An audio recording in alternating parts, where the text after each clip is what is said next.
Welcome home, racing fans. Well, I wish I could tell you that in front of you is a stock Policar, but it's not. My video kind of didn't come out, and well, it's all on me for not checking it. So anyway, this is after I've already tuned it a little bit. We have some wires, some front end issues here that we have to deal with because out of the box the front axle just isn't free spinning. And then of course I added some tires, some Paul gauge tires for our track because the stock tires don't grip my surface very well. But aside from that, on the outside, I think that Policar has once again done an excellent job. I think anybody should be happy with the detail level on these cars. I haven't heard anybody complain yet, and I've been collecting them for a while now, and this was just another one that I had to have. They just make a really nice slot car, and this is no exception. So I'll show you the modifications and the road test, but as I say at the end, if you're a fan of this era of Formula One, don't even wait. Just get the mouse, click by it now, and get it over with.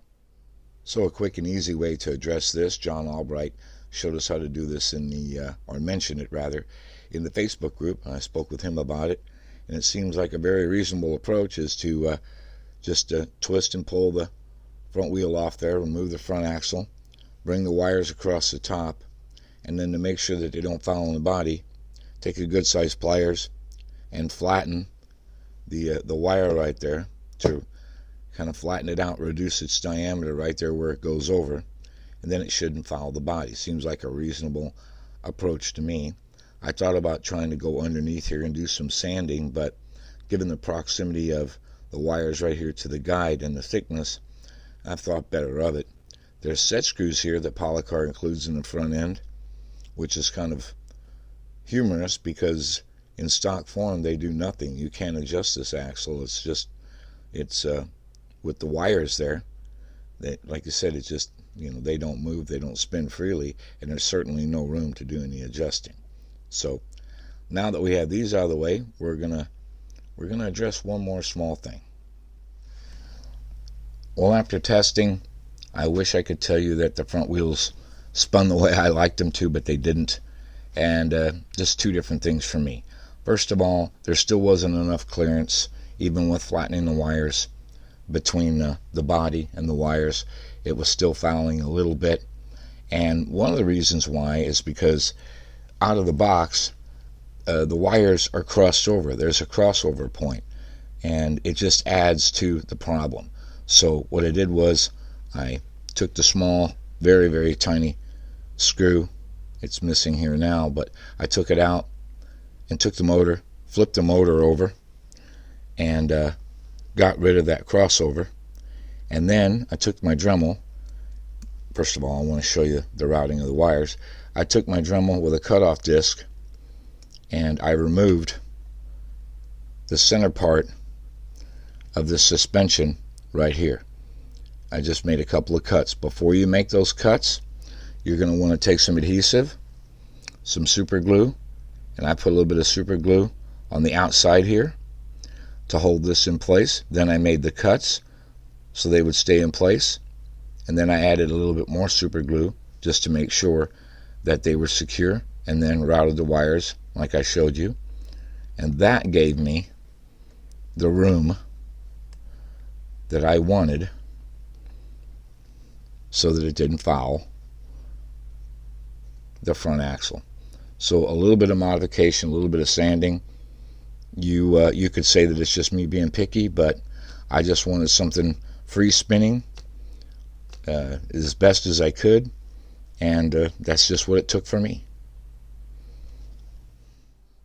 So this might be me being very nitpicky, but once I assembled this, I noticed that there was still some friction. Something felt like it was catching. When I put this back together, I could just feel a little bit something catching here in the plastic. So I inspected here to see if this was rubbing on the inside of the wheel, but it wasn't. And then under closer inspection, as you can see, the wear mark there, and you can see the molded number 2. The other wheel has number 1, and it's raised, and it's actually catching right here and giving it a clicking sound, kind of annoying me, and holding it up from spinning freely. So what I did was I just put a very small shim, a 10,000th shim, SEC sells them, little plastic shim, and I dropped that on here, and then that just brings it out just far enough, as such, like that, as you can see it there. That brings it out just far enough to where it's not catching on the inside, and it spins a lot better. So with the modifications up front, now it's much better. That's about as free spinning as you're going to get on this model, and it's a lot better. I tested it with the guide, moving it to full travel, left and right, and nice and free. So really not much on the adjustment side. There really isn't a whole lot of movement here, just based on the opening there on each side there. You're not going to get too much, but at least you have a free spinning axle now. So a little bit of modification up front. I think that could have been thought about a little bit better, just my opinion, but didn't take much to get it fixed, and I'm pleased with the result. Okay, tires are easy to find for these cars. The wheels on this car are the same as the 3 of the 312 Ferraris, the March 71, some of the early Lotuses, all have the same wheels, so there's plenty of tires out there. Of course, a lot of you like the stock rubber compounds, so there is that choice. I prefer urethane, so I'm going to go with Paul Gauge 2012 5LM. That's the size I like, and we'll sand it down, chew it a little bit. Or if you prefer silicone, then Quick Slicks has a great tire, CB53.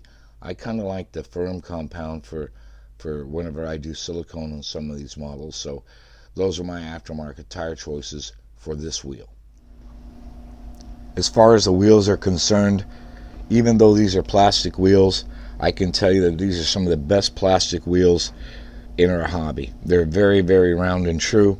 Yes, they are press fit onto the axle, so removing them is kind of easy. It's just you can twist and pull, and you can take them off. You can see where I've marked this one.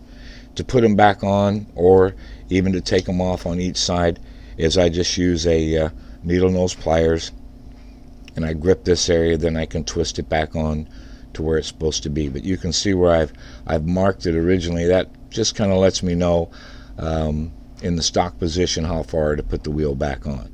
Now, as far as aftermarket wheels are concerned, one of the popular wheels that we have over here is CB Design, and the wheel that you want is 15 by 10. Although it's a little narrower than the stock wheel, the rib width is what the stock rubber will fit on perfectly. The Paul Gauge, the 2012 5LM, and then of course the Quick Slick silicone. And I've reversed this just to remind you about the rib width, and that's why you want to go with the 15 by 10. So 15 by 10 for aftermarket wheel, CB Design. Otherwise, you can simply order the Policar wheel. They make the aluminum wheel for these models. So if you want to go aluminum, if you feel you have to, then go right ahead. Actually, I've not changed a wheel set on any of the models that I have. They all seem to be very round and true, easy to true up. And once I true the urethane, once I true the rubber up, they're just silky smooth. But if you just have to have that replacement, there you go. That's my suggestion. And you can snap the rear axle out just like you do any axle.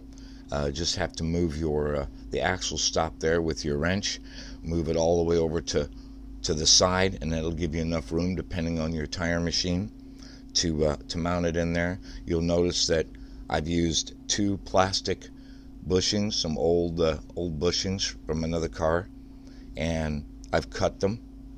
I put a little notch in them so that you can snap them on this axle and then use it to go in the forks, so you don't have the axle, running bare metal right here on the fork. So that's how I true these up, so I don't have to twist the wheels off. Once I have the wheels in place and the tires in place and glued, that's just my way of doing it. Just order you some plastic bushings, does the trick. So if you want to make sure the wheels are secure, the press-on wheels, if it bothers you or you're worried that they're going to come off, you can always use just a light adhesive like Sally Hansen's Hard as Nails, clear nail polish. I just avoid using super glues in most situations like this, and this is one of them. The clear nail polish secures them well enough, very tight fit, yet you can still twist and pull the wheel off without a lot of excess force. So that's just why I like using this. So that way, if you want to replace two aluminum, it isn't that big of a deal. You can just twist and pull like normal. Okay, we'll talk about the gearing system for just a second here. As you might know, the Policar gearing, this system of 3 gears, offset gears, is unique to these cars, and it works really well. I've never had a failure. With this system, it eliminates some of the design restrictions and the bulge that you see on some of these cars, like this electric car with the standard gearing. You see the bulge there. So they wanted, with this intricate detail that we get with these cars, that's not present. And I have to say, like I said, I haven't had an issue. The only problem with this is it kind of restricts your gearing ratio, your choices. But in the Policar catalog, with the solid axle here, with this gear pressed on very tight, I've never been able to move this at all. So it's on there. You can go up a tooth to 18. You can go down a tooth to 16. You can order this by width. So it comes standard with a 17, by the way. So what you're going to do is you're going to measure, get your calipers out, and you're going to measure your axle width. In this case, this one is a 51. You can get them in 51, 45, and 54 millimeter. I'll show you all that in the catalog. So you can change that out if you want to experiment with the ratios. As far as the pinion gear is concerned, this model and the Ferrari, the 312B, I believe, has a plastic press-on conical beveled pinion, where earlier models have a brass 9-tooth pinion on them. And I investigated this. I was looking in the catalog, and I'll show you the graphic. You have two different part numbers for the motors. You have PM-X01 and PM-X01-K, and one is an knurled shaft and one isn't. So in this particular case, this model here, it has a press-on pinion. The shaft is not knurled. Okay, it's just clean. It's smooth. With the plastic press-on, these new pinions, the motor shaft is knurled. So be aware of that. You check your car before you make an order. If you're going to make a new, an order with a new motor, that you make sure that you get knurled or smooth, depending on the pinion that you're going to use. So that's just about it on the gearing. It doesn't have to be very difficult. If you don't have to take them apart, don't. There's graphics that Policar has showing you how to take this apart, popping this out, loosening this area with a flat tip screw to turn it to where it releases, and then everything comes out. But if you don't have to, don't. Like I said, I've never messed with the gearing at all. I've never ordered any different gears. I feel that they work well on my small track, and they work well on longer tracks. So I just leave them as is. Okay, we're ready to put the body on the chassis. We've already discussed all the modifications up front. Everything's looking good there. I really like that. Turned the motor over, got rid of the crossover there on the wires. We installed the Paul gauge tires, took the rear axle out, gave them a little truing. I did a chassis test, runs pretty good. Now we're going to get the body on. We're going to talk about the float, or lack thereof. And when I say lack thereof, I mean zero. Some folks have reported that they have some float, but I don't, so I can just report to you what's in front of me. I've even removed these screws, as you can see, front mount here, both of these, and I haven't even installed the rear brass retainer, and there's absolutely nothing. There's no float.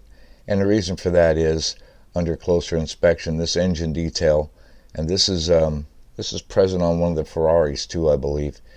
I can't remember which one it is, but it looks like the plastic underneath here, under the engine detail, is sitting right on top of the motor, adding a little bit of pressure, and it's just simply not allowing any float. It doesn't mean that the car doesn't run great. The car runs great.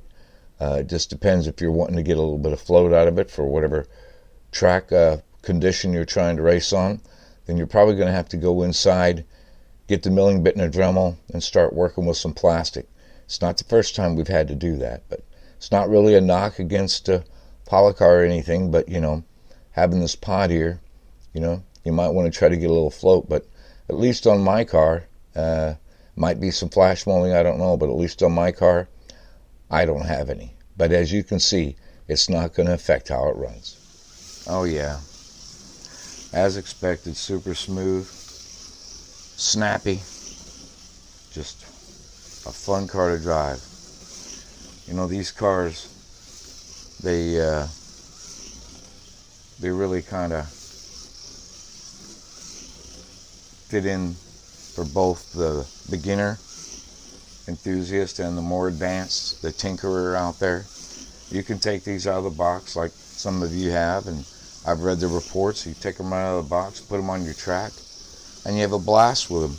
And they run great, and you don't have to do anything. And then there's people like me, they just can't keep their hands off of them.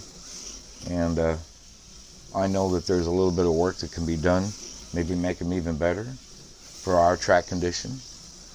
And with the engineering that's gone into these cars, it's like they're inviting you to do that. So no car is perfect. Every car has its challenges and has a few little flaws here and there, but you have to hand it to Policar. This goes either way. So pretty easy for me to say thumbs up, because I've been collecting these cars for quite a while and I don't plan on stopping. So big thumbs up from me. If you're a fan of this era of Formula One, it's a no-brainer. Just might as well just throw it in the cart and get it home.